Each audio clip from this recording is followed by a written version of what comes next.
ఏమున్నా health is more important. అవును మీరు ఎన్ని పైసలు సంపాదించినా ఏం చేసినా మీ హెల్త్ మీరు కరెక్ట్ చూసుకోకపోతే ఎన్ని సంపాదించినా వేస్ట్. సో మీ పేజ్ ఉన్నారు కాబట్టి పేజ్ బట్టి చెప్తున్నాను. Okay. So everyone health maintain చేయండి. అవును. అది జిమ్ చేస్తారో, యోగా చేస్తారో, రన్నింగ్ చేస్తారో మీ ఇష్టం, బట్ జిమ్ మెయింటైన్ చేయండి. మేము ఎంపైర్ సబ్ జిమ్లో సిన్స్ 5 years నుంచి వర్కౌట్ చేస్తున్నాం. కావాలంటే మీరు జిమ్ కూడా రావచ్చు. ఓకే. అండ్ రవణ ట్రైనర్ ఉన్నాడు, ఓకే. ఉదయ్ ఉన్నాడు, శ్రీకాంత్ ఉన్నాడు. Okay. So they are good trainers.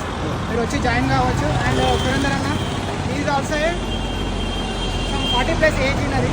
Okay. ఆయన ఈజ్ వర్కౌట్ చేస్తారు and is a good inspiration for us also. So మీరు జిమ్ చేస్తే హెల్త్ మీరు మంచిగా ఉంటుంది. Sir thank you bro. Thank you sir. Thank you.